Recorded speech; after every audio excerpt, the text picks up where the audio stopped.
Hello students, welcome to lecture number 26 of Unit 4, Chemical Bonding and Molecular Structure.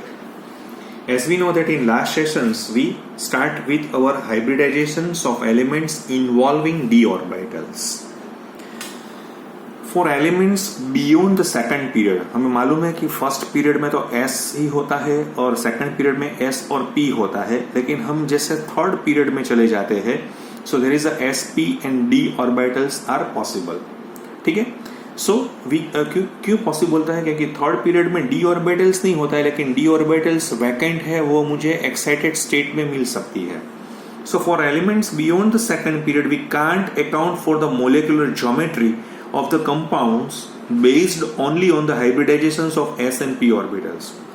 So the elements of third period in additions contain 3d orbitals which can also take part in hybridizations and account for geometries such as the trigonal bipyramidal, जो हमने last lecture में बहुत बढ़िया तरीके से देखा हुआ था with the help of Bend's rule, किस तरह से उसमें शेप आ रहे हैं, क्यों उसमें एक्सियल पोजीशंस, इक्वेटोरियल पोजीशंस क्या हो पा रही है. ठीक है, और दूसरा जो शेप है वो है ऑक्टाहेड्रल, जो आज हम पढ़ेंगे.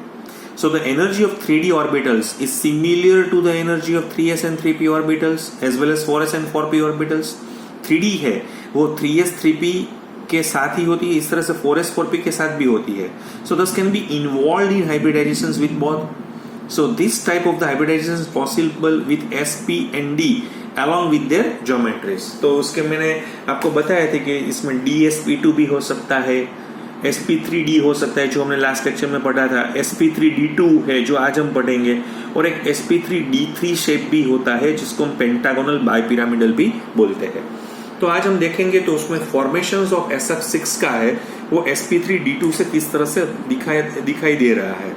So the structure of sulphur hexafluoride, okay, which can be describe by mixing. इसमें क्या होता है कि जैसे मेरे पास यहाँ पे एक 3s होती है, फिर 3 है, 3 वो 3p ऑर्बिटल्स है, जैसे हम एक 3s है, 3 3p है, और 2 है वो 3d ऑर्बिटल्स का मिक्सिंग होने से ये मुझे यहाँ पे जो हाइब्रिडाइजेशंस मिलेगा वो sp3d2 हाइब्रिडाइजेशंस यहाँ पे मुझे मिल सकता है. देखिए, मैं उसको आपको मैं यहाँ पे सल्फर से मैं बात करूंगा. सल्फर है वो मेरा ग्राउंड स्टेट में है, तो मुझे मालूम है उसकी electronic configurations because the number of atomic number of sulphur is 16. So we write down the structure in this manner 3s2 3p4. इसको हम इस तरह से भी दिखा सकते हैं, जैसे ये 3s में 2 इलेक्ट्रॉन यहाँ पे पड़े हुए हैं और फॉस्फोरस p में उसके 4 इलेक्ट्रॉन है, वो हुंड्स की वजह से इस तरह से हम लिख पा रहे हैं. तो ग्राउंड स्टेट में आप देखिए, ये जो मैं अभी ग्राउंड स्टेट की बात कर रहा हूं, तो आपको 2 ही अनपेड इलेक्ट्रॉन दिखाई दे रहे हैं, यानी ग्राउंड स्टेट में तो वो 2 के साथ ही जुड़ेगा. हमें मालूम है कि बॉन्ड फॉर्मेशन प्रोसेस ज्यादा से ज्यादा एक्सोथर्मिक होने की वजह से वो दो बॉन्ड बनाएंगे तो एनर्जी रिलीज हो जाएगी.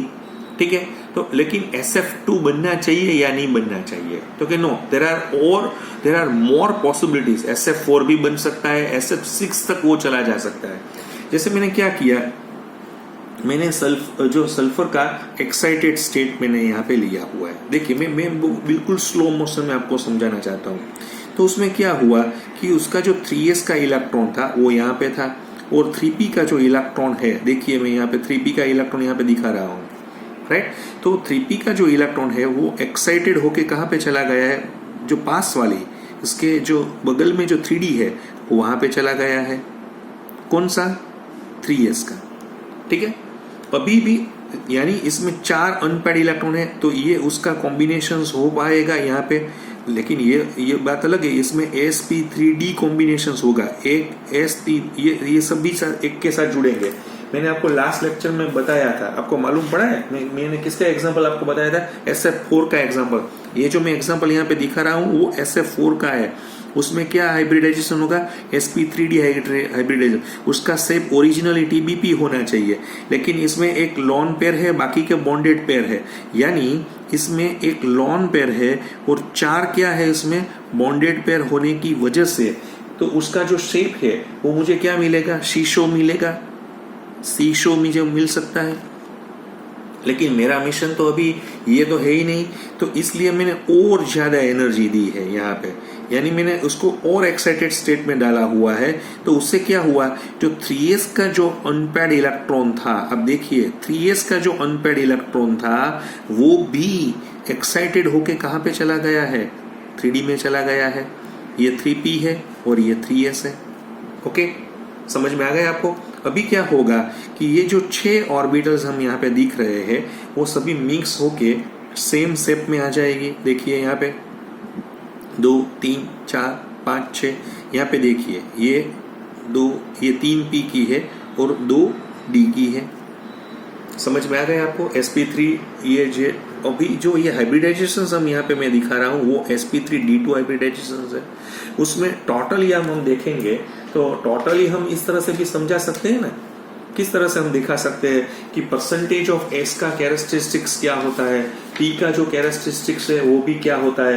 तो मैंने आपको एक बार बताया था, इसमें जो परसेंटेज ऑफ s होता है वो नियर अबाउट 16.5% होगा।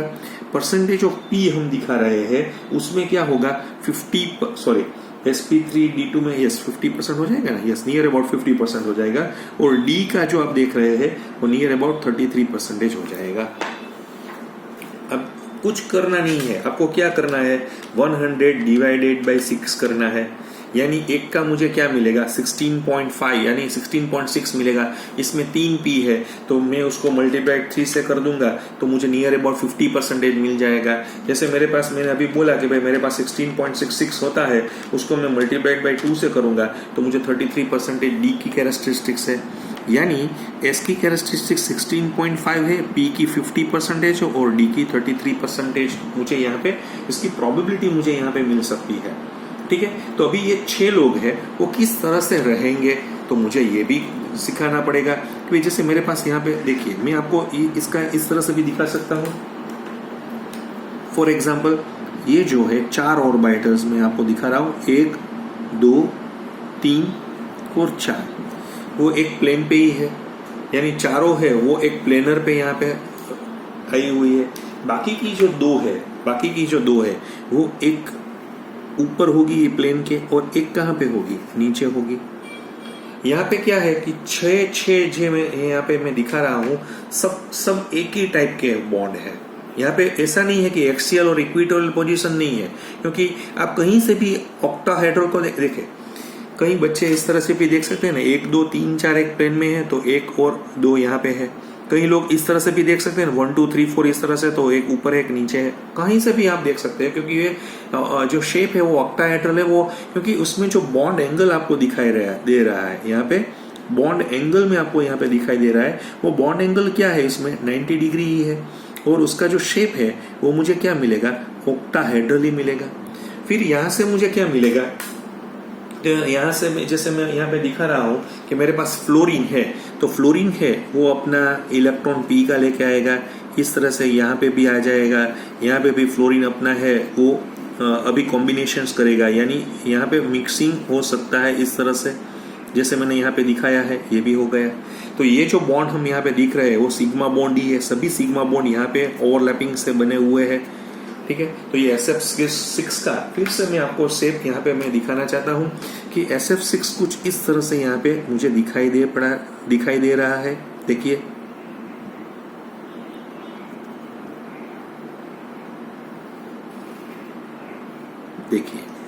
यहाँ बीच में कौन सा है, S है। ये एक फ्लोरीन 2 3 4, ये जो 4 फ्लोरीन है वो एक प्लेन पे है। देखिए यहाँ पे एक प्लेनर पे है, एक ऊपर है और एक नीचे है। ठीक है, 4 मुझे फेसेस यहाँ पे दिखाई दे रहे हैं, 4 फेसेस मुझे नीचे दिखाई दे रहे हैं, यानी 8 फेसेस मुझे दिखाई दे रहे हैं, इसलिए उसका नाम क्या हुआ है, ऑक्टाहेड्रल मैंने यहाँ पे रखा हुआ है। और अब कहीं पे से भी अब देखिए मैं उसको एक और तरीके से भी दिखाना चाहता हूँ।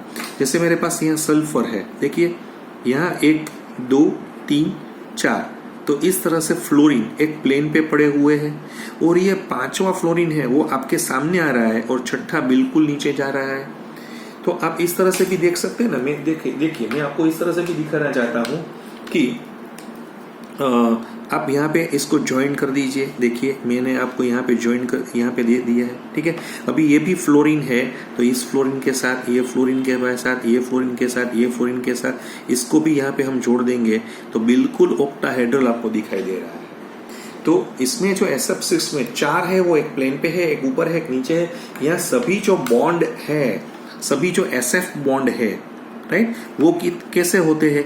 एक ही तरह के होते हैं, यानी इक्वल है, और इसका बॉन्ड एंगल हमें 90 ही मिला है, और इसका शेप मुझे ऑक्टाहेड्रल मिल रहा है। So the hybridizations result in the formation of 6 sp3d2 hybrid orbitals, which is directed at the corners of an octahedron. So each of these hybrid orbitals of sulfur combines with fluorine atom to form a sigma bond, which is result in the formation of SF6 with a octahedral geometry. यहाँ पे question ये है कि sir जी ये presence of 6, यहाँ तो fluorine highly electronegative atoms है, तो वो क्या करेगा? तो वो लार्ज कॉन्ट्रैक्शंस करेगा, यानी वो डी ऑर्बिटल्स होने की वजह से, क्योंकि डी ऑर्बिटल्स होती है ना, उसमें कॉन्ट्रैक्शंस ज्यादा होता है, वो पतली होती है, थीन होती है, क्योंकि वो दूर होती है। So they lowers their energy, so mixing may be possible with 3s and 3p orbitals. ठीक है, तो वो कॉन्ट्रैक्शंस करने की वजह से वो नजदीक भी आ सकते हैं। इस तरह से SF6 मुझे यहाँ पे मैंने आपको दिखाया हुआ है। तो ये जो एक पॉइंट्स है वो मैंने आपको यहाँ पे समझाया हुआ है। अभी देखिए, एक मैं आपको यहाँ पे एक और बात भी है, अभी जो आपकी टेक्स्ट बुक में नहीं दी गई है, देखिए ये टेक्स्ट बुक में आपको नहीं दी गई है, फिर भी मैं आपको यहाँ पे एक एग्जांपल्स यहाँ पे दिखाना चाहता हूँ। वो मेरी तरफ से ये एग्जांपल्स आपको यहाँ मैं समझाना चाहता हूँ। जैसे यहाँ पे मैं आपको एक और हाइब्रिडाइजेशन की बात करूंगा, वो है sp3d3। क्या है sp3d3? इसका मतलब है कि नंबर्स ऑफ एटॉमिक ऑर्बिटल्स इसमें कितनी इन्वॉल्व है? 7 इन्वॉल्व ऑर्बिटल्स है। उसका शेप क्या आएगा? तो क्या उसका शेप है pentagonal bi pyramidal, pentagonal bi pyramidal, आपके बुक में नहीं दिया हुआ है। और उसका एक एग्जांपल है IF7, आयोडीन हेप्टाफ्लोराइड। तो ये इसका एग्जांपल्स है। अभी आपको क्या करना पड़ेगा कि जैसे मेरे पास आयोडीन है, राइट, तो आपको क्या करना पड़ेगा? आप एक बार ट्राई कीजिए अपनी तरह से कि आयोडीन है तो उसका आप एटॉमिक नंबर ढूंढ लीजिए, फिर उसकी इलेक्ट्रॉनिक कॉन्फ़िगरेशंस डाल दीजिए। जैसे मुझे पता है कि उसका एक इनर्ट गैस प्रोसेस होगा, मैं तो आपको कॉमन ही समझाना चाहता हूँ। जैसे मेरे पास यहाँ पे क्या है, S और P है, देखिए, ठीक है। तो मुझे मालूम है कि उसमें क्या होगा कि यहाँ S में और P में इस तरह से उसकी प्रोसेस होगी, क्योंकि हमें मालूम है कि जो भी हैलोजन एलिमेंट्स होते हैं उसकी common electronic configurations NH2 NP5 type की हो रही है। समझ में आ रहा है आपको? फिर क्या होगा? तो कि आयोडीन है वो फर्स्ट एक्साइटेड स्टेट में चला जाएगा, तो इनर्ट गैस को तो कुछ नहीं होगा, इसको भी कुछ नहीं होगा। लेकिन ये जो आपकी ऑर्बिटल्स है, यहाँ पे आप देखिए, ये जो है ये वो डी में चली गई है, एक्साइटेड होके कहाँ पे चली गई है? कहाँ पे चली गई है? यहाँ पे चली गई है। ये मैंने फर्स्ट एक्साइटेड स्टेट समझाया है। फिर आयोडीन और एक्साइटेड स्टेट में चला जा रहा है, तो इसका मतलब ये हुआ कि अभी जो S वाला है उसमें से कुछ नहीं होगा। लेकिन ये जो हम देख रहे हैं ये भी अनपेयर्ड इलेक्ट्रॉन होके सॉरी कहाँ पे चला जाएगा? D में चला जाएगा। ये जो मैं यहाँ पे दिखा रहा हूँ वो D ऑर्बिटल्स है, ये P ऑर्बिटल्स है और ये S ऑर्बिटल्स का है। तो एक तो था, अभी दूसरा चला गया। अभी देखेंगे अब इसमें क्या होगा। जो भी इसके घर में 3 ही लोग आ पाएंगे, जैसे मेरे उसको लिखना है तो IF3 बनेगा ना, तो IF3 होके और 2 लोन पेयर है। इसका मतलब यह हुआ कि इसमें 3 बॉन्डेड पेयर है और 2 क्या है? लोन पेयर है।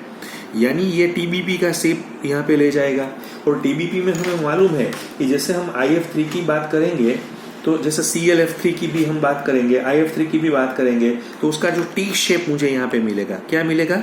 T शेप मिलेगा। अभी ये जो मैंने यहाँ पे दिखाया हुआ है उसमें क्या हुआ है? 1 2 3 4 5 है, उसका कॉम्बिनेशंस भी हो सकता है, लेकिन इस तरह से होगा तो sp3d2 में चला जाएगा ना। वो कहाँ पे चला जाएगा? sp3d2। जैसे मैंने अभी ये जो एग्जांपल्स मैंने 1 2 3 4 5 IF5 आएगा, लेकिन उसका जो हाइब्रिडाइजेशन है वो कुछ sp3d2 की तरफ से चला जाएगा।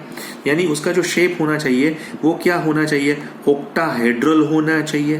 लेकिन उसके पास एक लॉन पेयर होने की वजह से वो मुझे स्क्वायर पिरामिडल मुझे मिलेगा। यहाँ पे समझ में आ रहा है आपको? स्क्वायर पिरामिडल मिलेगा। अभी मैं आयोडीन है उसको और एक्साइटेड स्टेट में मैं यहाँ पे भेज रहा हूँ। देखिए ये इसका इनर्ट गैस था, ठीक है। अभी जो s का इलेक्ट्रॉन है which is also excited and converts into unpaired and which can be enters into the d orbitals, वहां पे चला गया। ये तो s का ही था, ये p का है, ये d का है।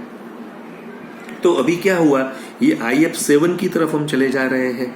इसमें जो हाइब्रिडाइजेशन होगा वो क्या होगा, sp3, क्योंकि यहाँ पे सभी जो sp3d2 यानी कितनी ऑर्बिटल्स इसमें इन्वॉल्व हो रही है, 1 2 3 4 5 6 7 जो ऑर्बिटल्स, एटॉमिक ऑर्बिटल्स है वो मिक्स हो जाएगी और सेम एनर्जी लेवल की। यानी मैं आपको समझाना चाहता हूं कि जैसे इसका परसेंटेज ऑफ s आप देखेंगे, इसका परसेंटेज ऑफ p भी आप देखेंगे, इसका परसेंटेज ऑफ डी भी आप देखेंगे, कुछ भी नहीं कर रहा है। मुझे 100 डिवाइडेड बाय 7 करके मैं देखूंगा तो मुझे एक ही एस है ना मेरे पास, तो ये कितना होगा 14.28 के पास चला जाएगा। पी कितना है, 3 है, तो उसको मैं 3 के साथ लगाऊंगा तो मुझे इसका परसेंटेज क्या मिलेगा, पी का जो परसेंटेज मुझे मिल रहा है वो नियर अबाउट 42.85% मिलेगा। डी कितनी है, तो कि 3 है, यानी डी भी 3 है, तो डी 3, पी भी 3 है, sp3d3 है, तो यानी ये भी 42.85% ही उसका कंट्रीब्यूशन होगा। एस का कंट्रीब्यूशन कम है, पी और डी का क्या है, ज्यादा है, 42.85% के पास चला गया है।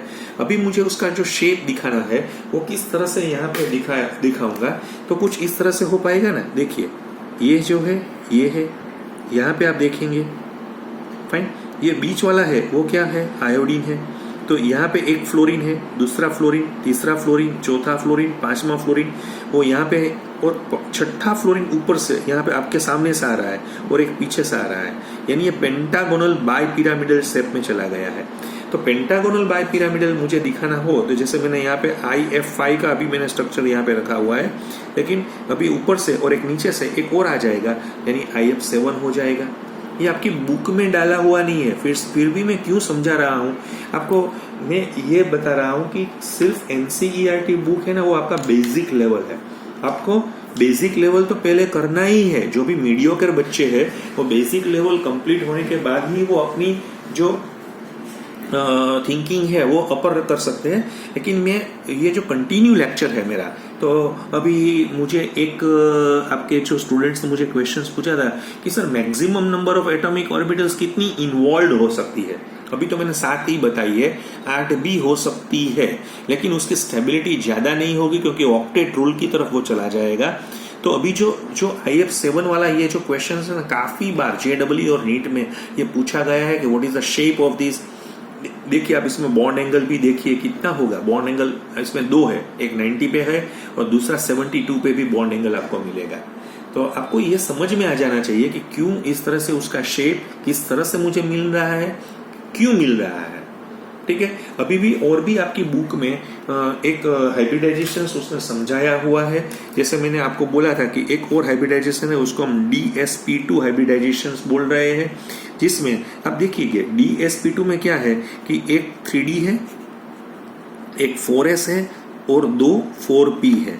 ठीक है, आप समझिए ये इन्वॉल्व हो रही है। फिर उसका जो शेप मुझे मिलेगा वो मुझे शेप मिलेगा स्क्वायर प्लेनर, मुझे इसका शेप मिल रहा है। क्यों मिल रहा है, क्योंकि अभी मैं इसके साथ बात नहीं करूंगा, क्योंकि आपका जो एक चैप्टर 12th में आएगा कोऑर्डिनेशन कंपाउंड, क्योंकि इसमें जो एग्जांपल्स यहाँ पे दिए हुए हैं वो उसने कॉम्प्लेक्स कंपाउंड के दिए हुए हैं। तो कॉम्प्लेक्स कंपाउंड के लिए मैं अभी यहाँ पे मैं बात नहीं करना चाहता हूँ। ठीक है, इस तरह से sp3d2 है, जैसे एक और स्ट्रक्चर है यहाँ पे sp3d2, उसमें भी कॉम्प्लेक्स कंपाउंड यहाँ पे आपकी टेक्स्ट बुक ने कुछ इस तरह से दिया हुआ है CONH3 6+2।